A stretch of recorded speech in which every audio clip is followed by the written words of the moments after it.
Assalamualaikum warahmatullahi wabarakatuh Kang Bro. Ketemu lagi dengan Iwan Banaran Kang Mas. Cak, race Austria kemarin sudah usai Kang Mas. Race di Red Bull Ring yang selama ini tidak pernah dimenangkan Marc Marquez ternyata diacak-acak oleh Marc Marquez, Cak. Ini adalah sebuah rekor tersendiri bagi Marc dan selama karirnya di MotoGP akhirnya terbukti. Selama ini kenapa dia gagal melawan para Ducati ya, seperti Lorenzo, Dovi, itu adalah gara-gara kalah motornya. Terbukti Kang Mas ketika menggunakan red color, Marc Marquez mampu bermain-main, Cak. YP katakan bermain-main Kang Mas, sebab Marquez kalau kita lihat memang melakukan tarik ulur, Cak. Nah, teman-teman tentu menarik untuk kita bahas mengenai bagaimana strategi Marc Marquez dan juga termasuk apa yang terjadi dengan Pecco Bagnaia, Cak. Pecco kesulitan kembali. Dan bahkan yang terbaru Kang Mas, Pecco sudah nggak ada sabar lagi ya. Jadi merasakan bahwa dia hilang kesabarannya. Dia merasa bahwa segala yang dilakukan, dia sudah menuruti kemauan Ducati. Dia sudah mencoba segalanya. Tapi outputnya masih tidaklah sesuai dengan harapan. Dan saat ini Cak, Pecco mengakui dia udah nggak lagi merasa bersenang-senang. Dia udah nggak merasa fun ketika geber motor Ducati. Dan itu terbukti bagaimana kemarin Pecco yang sudah awalnya bagus tiba-tiba kok makin mundur dan langsung kita lihat finishnya di posisi ke-8. Nah, kita akan bahas itu termasuk juga Firmin Adeguer yang juga luar biasa dan what happened akhirnya dengan Marco yang awalnya luar biasa juga very fast, super fast, tapi tiba-tiba kita lihat semakin drop. Nah, kita akan bahas satu persatu teman-teman semuanya. Nah, Cak, jadi kalau kita lihat balapan kemarin bisa kita perhatikan bagaimana kuatnya Marco Bezzecchi yang sudah semakin klop dengan Aprilia. Artinya Kang Mas, Aprilia improve-nya semakin banyak dan juga kita perhatikan pengembangan Aprilia ini tidaklah bisa kita remehkan. Apalagi jika kita perhatikan Marco adalah pembalap yang juga super fast. Marco sangat presisi, minim melakukan kesalahan luar biasa. Dan teman-teman pengakuan dari Marco kemarin ya, ternyata dia banyak mendapatkan nasihat dari gurunya ya, Valentino Rossi. Dan di malam hari banyak sekali poin-poin di mana dia akhirnya bisa mempraktekkan di Red Bull Ring kemarin dan pada akhirnya kita bisa lihat Marco Bezzecchi finish ketiga walaupun dia sudah menguasai almost a whole race ya. Jadi leading sudah berlap-lap tapi ketika sudah tersisa 10 lap terakhir Marc Marquez attacking dan dia tidak bisa melakukan apapun gara-gara ya ada semacam problem. Itu kata Marco Bezzecchi. Jadi teman-teman, kalau kita lihat Marco sudah sangat presisi, Marco sangat kencang dan ada beberapa poin di mana Marco super fast pada saat keluar dari tikungan. Ini artinya stability dan juga kemampuan termasuk juga power dari Aprilia sudah improve-nya banyak banget. Apalagi aeronya semakin aneh-aneh ya. Kita lihat kiri kanan dari sayapnya sudah ada aero yang double ya, artinya Cak ada sayap di atas, di bawah. Jadi kita lihat pengembangan aero untuk Aprilia ini fokus improve-nya banyak dibandingkan dengan para tim lainnya. Jadi teman-teman kemarin jika kita lihat kenapa Marquez sepertinya kalah dengan Marco. Cak ingat Kang Mas, kalau dari pertama IBB lihat Marquez terus menggantung di 0,7 detik, 1 detik, balik lagi 0,5, balik lagi mundur ke 0,7 detik, itu adalah salah satu strategi dari Marquez. IWP sudah curiga di awal, Cak. Marquez kalau udah menggantung ya, maju mundur itu, ini sudah fix adalah strategi dia. Kalau Marquez kalah secara pace, pasti dia akan mundur dan terus mundur. Dan jika tidak, seperti kemarin ya, maju mundur, itu adalah salah satu strategi Marquez untuk menghemat bannya. Itu yang kita akan share ke semuanya. Tapi tentunya, Cak, nggak afdol kalau kita nggak bongkar data lap per lapnya biar sama tahu apakah betul Marquez kalau ditambah lapnya akan dihajar oleh Firmin Adeguer. Apakah betul Marquez kalau tidak tertolong dengan finish yang sudah semakin dekat, maka kemungkinan Firmin menjuarai balapan kemarin terbuka. Apakah benar demikian dan apa yang terjadi dengan Pecco kita akan bedah dan sama itu saja datanya di sini, Cak. Cak, inilah hasil Nah Kang Bro, inilah hasil race Austria Red Bull Ring yang tidak menyangka Marc Marquez menjadi penguasa di sini, Cak. Sirkuit yang di masa lalu adalah sirkuit yang tidak pernah ditaklukkan Marquez. Akan tetapi secara meyakinkan Marc Marquez mengoleksi 25 poin dan ini membuat posisi dari Marc kembali semakin menjauh dari para rivalnya. Marc Marquez mengoleksi 25 poin dan pada saat finish gapnya mencapai 1,1 detik dibandingkan dengan Firmin Adeguer yang luar biasa. Ini juga diakui Marquez bahwa Firmin adalah pembalap yang spesial. Firmin adalah pembalap yang mampu mengoptimalkan kecepatan motornya tanpa membuat aus ban belakang. Itulah kenapa Marquez cukup waspada dengan Firmin dan itu dikatakan oleh Mark pada saat interview. Dan teman-teman, kemarin adalah sebuah balapan yang cukup panas walaupun groundnya sedikit lebih rendah dibandingkan dengan sebelumnya. Suhunya mencapai 32 derajat dengan kelembapan mencapai 55% dan kondisi lintasan dry pastinya, Cak. Dan teman-teman, Firmin Adeguer secara meyakinkan mampu membuat para seniornya terpesona, Cak. Jadi ini adalah sebuah kemenangan, posisi kedua ini adalah sebuah kemenangan. Kita anggap demikian karena memang Firmin berhasil ngacak-ngacak bagian depan dan bahkan mengancam posisi Marquez, walaupun jujur, Cak, dari kacamata IWB kemarin tetap Marquez gak akan terkejar sebab Mark memang menyimpan semuanya supaya dia bisa mengepus ya, jadi ngepush motornya pada the end of the lap. Dan kita akan buktikan nanti apakah betul analisa IWB, pernyataan IWB ini. Nah, teman-teman, ketiga adalah Marco Bezzecchi yang luar biasa.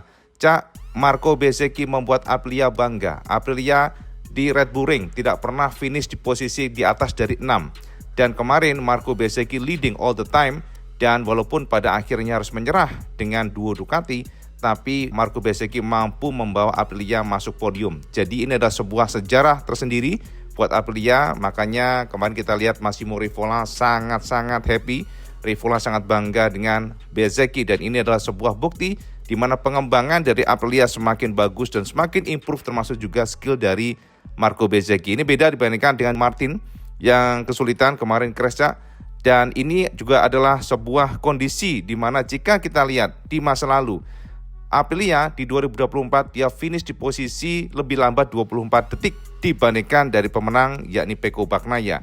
Akan tetapi kemarin dibuktikan pula oleh Bezzecchi ternyata Marco mampu finish ketiga dan jaraknya hanya 3,4 detik dibandingkan pemenang yakni Marc Marquez. Jadi, Cak, memang improve-nya banyak banget, Cak. Nah, teman-teman semuanya, Adeguer sendiri adalah best finish ya di MotoGP pada saat kemarin. Jadi posisi 2 adalah best finish dia di MotoGP. Sebuah kebanggaan tentunya bagi Firmin yang memukau kita semuanya. Bagaimana dia memanage bannya dengan sangat baik.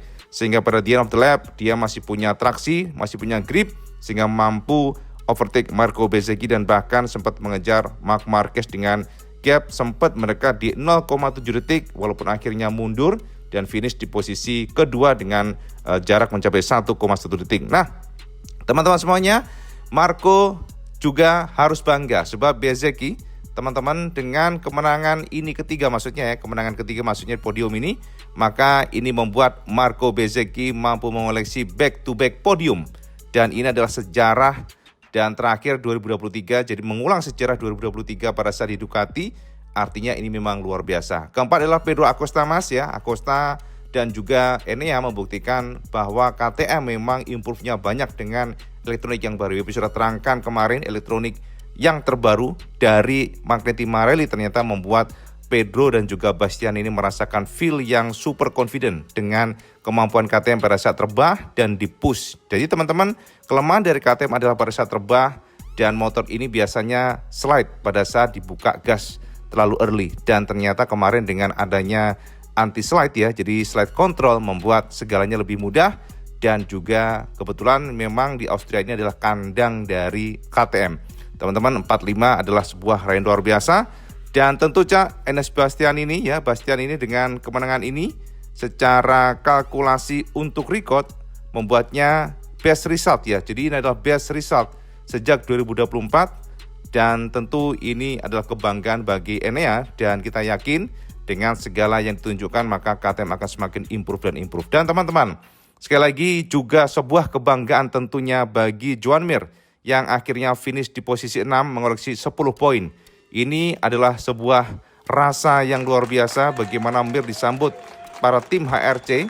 Tepuk tangannya, Cak. Jadi kalau kita kalkulasi, ini artinya Mir posisi 6 adalah best resultnya dia. Jadi hasil terbaik dia sejak 2023. Artinya Mir untuk mengisi posisi ke-6 harus menunggu 2 tahun bersama Honda. Dan juga teman-teman, good news-nya bagi Mir tentunya adalah HRC dipastikan akan diduga ya 90% akan memperpanjang Mir bersama dengan Luca Marini. Sepertinya Honda tidak mau membuang yang sudah ada, artinya mereka ingin fokus untuk proyeknya, pengembangannya, dan tidak mau asal bongkar pasang, Cak. Itu kira-kira. Teman-teman, ketujuh adalah Brad Binder, Cak, dan Peko Bagnaya ke-8, Kang Mas. Peko kecewa, frustasi, marah, tapi teman-teman IWB akan bahas itu secara terpisah, Cak, biar sampai tercerahkan what happen ayak naon dengan Peko yang sudah sebenarnya di awal sprint juga berantakan, tapi IWB nggak menyangka bahwa race-nya juga berantakan, Kang Mas. Kita akan bahas nanti pastinya, pokoknya IWB akan fokus ke Peko, kita akan bahas dan kita bedah, sebab Peko sudah tidak sabar dengan yang terjadi sekarang. Sejak dia di awal musim ya 2025 sampai sekarang, akhirnya Peko menyatakan bahwa kesabarannya sudah habis. Itu kita akan bahas nanti, Cak. Nah, 9 adalah Raul Fernandez juga yang luar biasa. 10 Alex Marquez. Yes, Alex sangat apes, Kang Mas. Jadi di awal-awal sudah bagus, tapi gara-gara dia dihantam dengan penalti, long lap penalti, maka dia drop 12 detik di belakang. Dan ini adalah hasil maksimal yang bisa diraih oleh Alex Marquez di posisi 10. Dan 11 adalah Morbidelli yang dikawal langsung oleh Valentino Rossi, hadir langsung di lokasi. Dan teman-teman, apes juga buat Fabio Di Giannantonio yang motornya meleduk, Kang Mas. Jadi GP25 meleduk. Ini salah satu poin yang pernah terjadi pada mesin Ducati. Jadi memang kita merasa ada kemunduran dari Ducati ini. Walaupun kalau kita lihat Marquez kencang, tapi kalau kita kalkulasi siapa sih yang di depan, ya rata-rata memang GP24, Cak. Fernando Guer dan juga Alex Marquez kalau nggak kena penalti, WP yakin masuk top 5. Dan ternyata GP25 satunya juara, satunya 8, dan satunya mesin meleduk. Jadi memang ini menjadi salah satu PR sih dari kacamata kita. GP25 bukanlah motor yang sempurna, tapi Marc Marquez make different. Nah, 10 adalah Alex Marquez tadi, dan 11 Morbidelli, dan 12 Johann Zarco. Zarco hanya mampu mengisi posisi 12 dengan 4 poin, dan 13 adalah Luca Marini. Ogura ke-14, Fabio Quartararo adalah penegas bagaimana sufferingnya Yamaha. Dan Yamaha sudah mengetukkan palu, Cak, bahwa mereka akan fokus ke V4, super fokus, karena menurutnya mesin inline 4 sudah tidak bisa lagi diandalkan, Kang Mas. Kita akan bahas juga nanti, Cak. 16 adalah Alex Rins, dan 17 Miguel Oliveira, 18 Jack Miller alias Bunce sendiri, dan Di Giannantonio nggak bisa meneruskan race karena meleduk mesinnya, dan Martin crash. Nah, teman-teman, dari semuanya ini, dari data yang IWB sodorkan buat sampean ini, mari sekarang kita intip untuk lap-nya. Apakah memang Marc Marquez pantas juara di sini, Cak? Kita akan menganalisa datanya, paling suka nih menganalisa lap by lap untuk pembalapnya. Nah, Cak, Marc Marquez kemarin adalah sebuah sirkuit yang memang melelahkan, 28 putaran. Dan teman-teman, kalau kita perhatikan para pembalap Ducati rata-rata menggunakan ban medium semuanya, Cak. Jadi depan belakang medium. Ini adalah salah satu cara untuk memanage bannya supaya bisa tetap tahan tapi grip tidak kehilangan. Dan teman-teman, di sini, Cak, pada early session memang Marc Marquez mengakui dia nge-push banget dan dia bisa menorehkan best lap-nya pada lap kelima, Cak. Di sini, Kang Mas, ya. 1 menit 29,567 detik. Nah, dari sini, Cak, kalau kita komparasikan dengan apa yang ditunjukkan oleh Marco Bezzecchi, kita lihat di sini, Cak, Marco juga luar biasa. Akan tetapi, Cak, IWB nggak akan fokus ke sana, Cak. Tapi IWB fokusnya adalah kepada the end of the lap. Teman-teman, di awal Bezzecchi super fast, ya. Termasuk juga kalau kita perhatikan, bahkan kalau kita komparasikan dengan Fernando Guer, ini bukanlah lawan dari Vermin untuk Marco Bezzecchi dan juga Marc Marquez. Tapi teman-teman, kita akan komparasikan pada lap ke-22. Disinilah momentum di mana Vermin semakin merangsek ke depan. Dan pada lap kedua-dua, Cak, kita lihat di sini, Cak. Pada lap kedua-dua di sini, Kang Mas, ternyata Bezzecchi sudah tidak mampu lagi memaintain speednya karena lap ke-24 ya khususnya. Bezzecchi sudah drop dengan 1 menit 31, kemudian sempat kembali naik ke 1 menit 30 pada lap ke-25, tapi setelah itu di lap ke-27 dan 28 dia kembali drop di 1 menit 31. Ini adalah gambaran dari Marco Bezzecchi pada the end of the lap, ya. Jadi kalau kita lihat memang dibandingkan dengan Marc Marquez, yes, Cak, ini beda, Cak. Marc Marquez, kalau kita perhatikan di sini, Cak, dari lap ke-23, 24, 25, Marquez tidak pernah sekalipun tembus di 1 menit 31, Cak. Jadi Marc bisa memaintain kecepatannya. Jadi nggak heran, Cak, Marquez semakin jauh dan bisa overtake Bezzecchi. Jadi teman-teman, kalau kita lihat kemarin, clear sekali Marquez sempat kendor di 0,7 detik, kemudian merangsek lagi masuk ke dalam, nempel maksudnya dengan 0,05 detik, ya sangat mepet sekali, tapi dikendorin lagi. Di sana ibu sudah paham, ini adalah strategi Marquez nih untuk memanage bannya. Dan memang jika kita lihat dan kita perhatikan pernyataan Marquez, kita akan pastikan bahwa itu memang terjadi. Nah, teman-teman, ini adalah lap time dari Marquez 1 menit 30, dan kalau kita lihat lap 26-27 ternyata juga 1 menit 35-43 detik. Jadi bermain di angka 0,5 detik ya.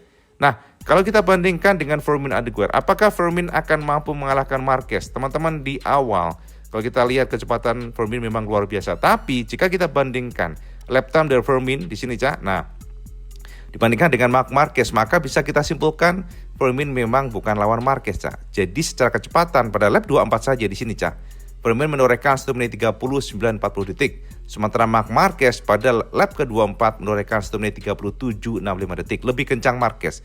Kemudian ke-26 juga sama, Cak.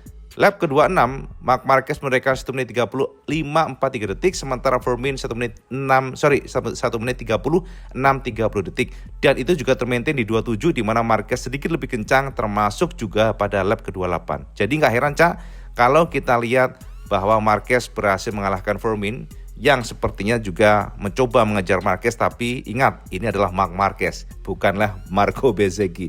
Makanya secara lap time memang fix Firmin, walaupun kita tambah pun, maksudnya untuk lap time-nya, lapnya tambah 3 ke 4 ke, tidak akan bisa menyalip Marquez. Karena memang pace Marquez dijaga banget, dan ketika tahu ada Firmin di belakang, barulah Marquez nge-push sedikit, dan itu terjadi pada lap by lap, sehingga pace-nya memang sedikit lebih unggul Marquez dibandingkan dengan Firmin. Jadi even ditambah lapnya pun tidak akan mungkin Firmin bisa menyalip Marquez. Itu, Cak, kesimpulan dari analisa untuk lap time-nya. Nah, sekarang kita intip untuk best fastest lap is rider-nya.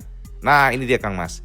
Ternyata teman-teman semuanya, Marco Bezzecchi menjadi pembalap terkencang soal fastest lap is rider-nya. Marco super fast. Marco menorehkan best lap-nya mengalahkan bahkan Marc Marquez pada lap keempat. Dan teman-teman, inilah yang bisa ibu besar sama semuanya. Dan ternyata Pecco juga nggak buruk, Cak. Pecco adalah pembalap yang nangkring di posisi ketiga untuk kecepatan terbaiknya pada saat race kemarin, Firmin keempat. Nah, yang menjadi pertanyaan, ada apa dengan Pecco? Kenapa Pecco yang super fast tiba-tiba drop? Dan tentu itu adalah salah satu pertanyaan yang nanti IWB akan jawab pada video lainnya, Cak, karena akan terlalu panjang, Kang. Keempat adalah Firmin, teman-teman semuanya. Marquez, wow, udahlah Marquez nggak usah kita bahas, sebab Marc memang hanya kalah dari Marco Bezzecchi. Dan Pedro Acosta ke-6, Raul Fernandez 7, Bastian ini ke-8, Alex Marquez 9, dan Martin ke-10. Jadi not bad sama sekali buat Martin, top 10 untuk fastest lap is rider-nya. Secara ke-12, dan terakhir adalah Miguel Oliveira yang memang sang kesulitan bersama Yamaha. Dan teman-teman, ingat Kang Mas, di sini data sangat jelas bahwa barisan Yamaha memang suffering. Lihat nih, semua Yamaha, Cak, paling buncit di belakang untuk lap time fastest lap is rider-nya. Artinya semua pembalap Yamaha struggling, kesulitan, suffering, dan ini menjadi gambaran ke kita semuanya betapa Yamaha harus bergerak cepat untuk V4 engine-nya. Sementara di sini Honda masih bisa nyempil di antara Aprilia sekalipun. Jadi inilah gambaran ke semuanya, who's the fastest pada saat race, time attacking-nya, tapi konsistensinya tetap Marc Marquez is still number one. Nah, teman-teman, ini adalah top speed-nya. Sekali lagi, always and always, KTM King of the King soal power. Di Austria kemarin bisa kita pastikan bahwa top speed-nya sudah menjebol lap record tahun kemarin dengan 318,5 km per jam. Dan disusul Ai Ogura dengan Aprilia-nya ternyata sama, Cak. Ducati Aprilia sama ya, top speed-nya 318,5, termasuk juga, wow, ini memang semua motor Eropa nih, Cak. Rata ya, berarti KTM, Aprilia, Ducati semuanya ada di sini kecuali, nah, Yamaha kencang nih, Yamaha lihat nih. Yamaha 317,1 km per jam, tapi memang problem Yamaha adalah traksi, jadi memang lambat, Cak. Dan terakhir untuk memberikan World Championship Classification, gambarannya ya, teman-teman, dengan kemenangan Marquez 6 kali berturut-turut King of the King di MotoGP. Jadi back to back win, ini luar biasa. Akhirnya, Cak, Marc Marquez semakin menjauh dari Alex Marquez dengan 142 poin. Dan mengoleksi 418 poin, ini luar biasa. Kemudian Pecco Bagnaia semakin menjauh, dan gila Mas, ini betul-betul gap yang tidak bisa kita nalar, Kang Mas ya. Bagaimana Pecco yang super fast di masa lalu. Ternyata di tahun ini betul-betul suffering. Dia bahkan terpaut 197 poin dibandingkan dengan Marc Marquez. Ini gila mas, ini parah ini sebenarnya. Ini terlalu kencang Marqueznya atau memang Pekonya yang semakin tidak karu-karuan Cak. Marco Bezzecchi nangkring di posisi 4 dengan gap 240 poin. Jadi memang merangkak terus Marco. Morbidelli kelima Kang Mas dengan gap 274. Fabrizio Antonio ke-6, Acosta ke-7, Aldeguer 8, Zarco 9, Quartararo 10, Binder 11 Kang Mas ya untuk championship title classification-nya. Kemudian Fernandez 12, Vinales 13, Bastianini 14, Luca Marini 15 dan Ogura 16, Miller ke-17, Mir ke-18, Rins 19, Nakagami 20 dan Martin 21, naik ya Cak ya. Savadori 22 dan teman-teman yang paling terakhir tentunya adalah Somkia Chantra Cak untuk real ridernya, dan Chantra memang terancam tahun depan Kang Mas ya. Jadi akan diganti oleh pembalap Moto2 kalau nggak salah ya. Kita akan pantau nanti Kang Mas. Nah teman-teman, konstruktor Aprilia nomor 2, sorry Ducati udahlah kita nggak usah sebut. Ducati best of the best dengan posisi 467 poin. Aprilia kedua dan KTM ketiga, Honda keempat dan Yamaha kelima. Kemudian untuk tim Ducati Lenovo ke-1 ya pertama, disusul Gresini kedua, Pertamina ketiga, dan Red Bull KTM ke-4, 5 Aprilia Racing dan Monster Energy ke Yamaha ya ke-6, ternyata naik Cak. 7 Red Bull KTM, Trackhouse 8, LCR Honda 9, dan Honda HRC Castrol jadi Repsol Cak ke-10, dan Prima Pramac Yamaha MotoGP ke-11. Ini adalah gambaran semuanya. Jadi untuk klasifikasi sementara, Marc Marquez semakin kokoh dengan keunggulan 142 poin dari saudaranya Alex Marquez. Luar biasa Cak. Nah, jadi gamblang ya Kang Mas ya. Jadi itulah sekilas informasi, data yang tidak bisa kita otak-atik Cak.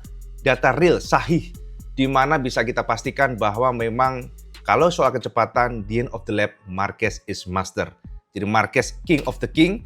Dan teman-teman, kemarin kemenangan yang sudah ditorehkan oleh Marc Marquez membuat nama Marquez masuk legenda MotoGP, di mana Marquez menjuarai race atau win kemenangan back-to-back 6 kali di atas mesin Ducati. Jadi ini adalah sebuah raihan yang sama yang dilakukan oleh Marc Marquez di tahun 2014. Jadi Marquez sebenarnya juga sudah pernah menang Cak, 6 kali berturut-turut ya di atas mesin MotoGP, tapi itu bersama Honda. RCV saat itu di 2014. Dan kembali lagi diulang oleh Marquez di 2025. Artinya ya saat ini Marquez pada kondisi yang super confident Cak, dengan motor yang memang nyaman buat dia. Dan sekali lagi, jika Marquez sudah dibekali oleh motor yang cocok dengannya, maka sangat sulit bagi siapapun mencoba mendongkel dominasi dari talenta luar biasa ini. Jadi teman-teman, kemarin memang Marquez menyatakan secara gamblang dia memaintain supaya tidak terlalu dekat dengan Marco Bezzecchi, sebab pada kondisi fresh tire Marco superfast. Kata Marquez, impossible to attack Bezzecchi pada kondisi ban masih fresh, karena pace-nya itu sangat similar, sangat identik, dan itu membuat Marquez meminimasi resiko Cak. Makanya Marc menunggu ya, maju mundur, dan itu diakui oleh Marc Marquez ya, bagaimana dia mundur sampai 0,7 detik, dan kemudian juga ketika ban sudah mulai dingin, dia akan maju lagi. Jadi memang salah satu poin di mana Marquez ini kenapa maju mundur adalah yang pertama Cak, untuk mendinginkan ban depan. Itu yang pertama. Yang kedua, kata Marquez, ketika dia membuntuti pembalap di depannya dengan konsisten, maka itu akan membuat pengeremannya berbeda dibandingkan tidak ada pembalap di depannya. Dan dengan pengereman berbeda, maka akselerasi motor juga berbeda, dan ternyata ketika membuntuti pembalap di depannya, maka potensinya ban belakang akan mengalami degradasi yang sangat-sangat cepat. Makanya teman-teman, kemarin Marquez maju mundur, itu adalah salah satu cara Marc untuk menjaga bannya supaya tidak terjadi pengikisan yang terlalu cepat Cak. Itu adalah penekanan dari Marc Marquez mengenai kemarin. Terus pertanyaannya, apa yang terjadi dengan Marco Bezzecchi? Teman-teman, Marco memang super konsisten, sangat konsisten. Tapi kalau kita perhatikan bagaimanapun, manajemen ban adalah krusial kemarin di Red Bull Ring, dan kita lihat karena dia berusaha menjaga pace-nya, dia berusaha untuk tetap nge-push, sebab setiap jengkal dari suara knalpot Marc Marquez membuat dia waspada. Akhirnya ya ketika sudah sekitar 10 lap terakhir, pace-nya ternyata udah mulai menurun. Jadi kecepatannya menurun, lap time-nya menurun, dan itu adalah salah satu cara Marquez. Dan Marquez tahu bahwa itu akan terjadi, makanya ketika sudah menurun pace-nya, ketika ban sudah drop, maka attacking terjadi. Dan memang Cak, Marco mengatakan bahwa dia mengalami masalah, tapi sayang tidak dibeberkan nih, tidak dikasih tahu apa masalahnya. Tapi yang pasti kalau secara general itu adalah kondisi yang normal di mana ban semakin drop, dan itulah kekuatan Marquez dibandingkan dengan Bezzecchi dari kacamata IWB setelah kita melihat beberapa kali mereka race ataupun duel. Nah, teman-teman, sekarang kita pantau bagaimana dengan Firmin Adeguer. Firmin luar biasa, Cak. Very fast, kita harus akui itu. Tapi memang Kang Mas, kalau kita lihat secara lap time dibandingkan dengan Marquez, Firmin masih sedikit lebih lambat di akhir-akhir lap. Sekali lagi di akhir-akhir lap ya, karena kalau kita lihat Firmin ini adalah pembalap yang memiliki karakteristik yang unik. Dan Marquez mengakui, Cak, karena Mark memberikan informasi kita semuanya ke media bahwa sehari sebelumnya dia melihat salah satu pembalap yang sangat diwaspadai. Itu adalah Firmin Adeguer. Sebab Firmin mampu masuk di beberapa tikungan tanpa menggunakan ban belakang. Dan itulah yang sangat unik. Sekali lagi sangat unik dibandingkan dengan pembalap Ducati lainnya. Sebab dengan caranya tersebut maka yang namanya tire consumption atau ban ini akan lebih hemat. Dan itu menguntungkan Firmin pada saat the end of the lap. Walaupun ini adalah sebuah kekuatan, akan tetapi kita harus akui Marquez masih sedikit lebih kuat ya dibandingkan dengan Firmin pada akhir-akhir lap. Kita sudah beberkan tadi lap time-nya, itu adalah gambaran real posisinya semuanya. Nah, teman-teman, sekarang kita mengacu kepada Pecco Bagnaia. Apa yang terjadi dengan Pecco? Nah, Cak, Pecco memang marah, frustasi, kesal. Kita sudah dapatkan konfirmasi dari Pecco. Bahkan Pecco kemarin minta penjelasan kepada Michelin. Sama tahu nggak? Kemarin kita sempat membahas mengenai tuntutan dari Pecco ya. Jadi menuntut Michelin. Menuntutnya bukan menuntut hukum nih, tapi menuntut informasi penjelasan kenapa ban belakangnya ini kayak goyang dompet, Cak. Jadi bikin stang godek, Kang Mas. Itu belum dapat konfirmasi, ternyata dilalah. Sekarang Pecco sendiri meminta penjelasan dari Ducati. Ayolah Ducati, apa yang terjadi dengan aku nih? Sebab semua yang dilakukan oleh Pecco serasa tidak bekerja. Semua komponen dibawa oleh Ducati buat Pecco, tapi juga nggak bekerja. Dan itulah kenapa Pecco merasa kesal dan Pecco menuntut Ducati untuk membeberkan apa yang sebenarnya terjadi. Sebab ketika ban, ya jadi teman-teman kemarin ternyata sama, Cak. Problemnya adalah tire consumption. Pada saat dia sudah merasakan ada yang namanya degradasi, ada pengikisan ban dan drop untuk traksinya, maka semuanya sulit untuk dikendalikan. Itu kata Pecco. Dan tentu ini menarik sekali, Cak, sebab kita lihat dan jika kita komparasikan antara Pecco dan Marquez ini berbeda hasilnya. Marquez mampu menutupi kekurangan GP25, tapi Pecco memang pembalap yang super menuntut untuk motornya harus sempurna. Jika nggak sempurna, dia sulit untuk kencang. Itu yang bisa kita beberkan semuanya. Tapi tentunya, Cak, detailnya akan IWB share.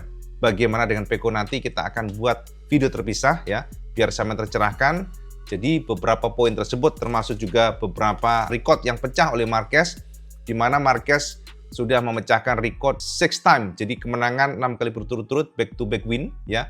Dan itu terakhir 2014 bersama Honda RCV. Dan Marquez juga mengatakan ya kemarin bahwa ketika dia sudah menggunakan red color, maka semua track yang kemungkinan besar di masa lalu dia nggak bisa menang akan terbuka menang pada tahun ini. Jadi menarik sekali untuk kita coba pantau, Cak. Sebab teman-teman semuanya harus tahu Marquez ada 4 sirkuit yang tidak pernah mampu dimenangkan. Yang pertama adalah Red Bull Ring ya, yang kemarin menang. Yang kedua adalah Mandalika, teman-teman semuanya. Yang ketiga adalah Portimao, dan yang terakhir adalah sirkuit India Boots. Kalau India Boots, India udahlah, kita kan udah nggak ada lagi race di sana. Tapi artinya ada 2 sirkuit lagi nih yang belum ditaklukkan oleh Marquez, yakni Portimao dan sirkuit Mandalika Indonesia. Jadi kita pantau seperti apa sepak terjang Marquez di tahun ini. Apakah 2 sirkuit tersebut juga akan mampu ditaklukkan oleh Marquez dengan mesin Ducati? Kita akan pantau. Nah, teman-teman, kesimpulan terakhir adalah harus kita akui bahwa tahun ini adalah tahun Marquez. Harus kita akui pula bahwa sepertinya Marc Marquez akan menyalip Valentino Rossi. Dan kemarin, Cak, ada sebuah momen yang sangat menarik di mana Marquez dan Rossi ketemu muka gitu ya. Tapi Marquez nggak negor. Jadi itu sempat digoreng oleh media, Cak. Akan tetapi Marquez mengatakan bahwa dia nggak melihat Valentino Rossi. Dia hanya melihat bawah dan juga kacamata hitamnya kan membuat dia terbatas ya untuk melihat orang-orang di sekitarnya. Jadi itu sempat digoreng oleh para media, teman-teman semuanya. Oke, Cak, Jadi itu Cak update yang benar semuanya. Fix Marquez unbeatable. Marquez salah satu pembalap yang sulit dikalahkan dengan GP25, dan bahkan Casey Stoner secara khusus ya kemarin datang ke sirkuit Austria secara khusus menyatakan bahwa akan sangat sulit bagi pembalap lainnya mengalahkan Marquez. Memang Stoner mengakui talenta Mark, dan dia mengatakan ini ada salah satu kalimat yang cukup menarik ya, di mana Stoner mengatakan bahwa pembalap yang bertalenta akan mampu dikalahkan oleh pembalap yang berjuang keras, latihan, training, all the time, tidak kenal lelah. Tapi pembalap yang bertalenta akan sangat sulit dikalahkan ketika dia sudah bertalenta tapi dia berjuang keras, training very hard, jadi latihan keras. Dan itu yang terjadi pada Marquez. Setelah dia cedera, setelah kondisinya yang memang berantakan ya badannya, Marquez memang melakukan training yang sangat keras, luar biasa. Dan itu membuat para pembalap lainnya yang sudah berjuang keras dengan talenta yang kalah dengan Marquez kesulitan untuk mengalahkan Mark ya. Itu magic word dari Casey Stoner ya teman-teman semuanya. Oke Cak, jadi itu update Iwan Banaran semuanya. Dan sekarang saya mau komen Cak, apakah Marquez terus mendominasi pada next race? Tapi ingat Marquez merendah kemarin bahwa tidak mungkin aku akan juara terus, pasti akan ada 1-2 race di mana aku akan hanya masuk podium. Itu kata Marquez. Kalian percaya nggak kata-kata Marquez? Komen di bawah. Video saya kalian suka, video saya like, share, dan subscribe. Kecuali Kang Mas, jangan sholat 5 waktu karena itu yang paling penting. Assalamualaikum warahmatullahi wabarakatuh. Salam Skandes.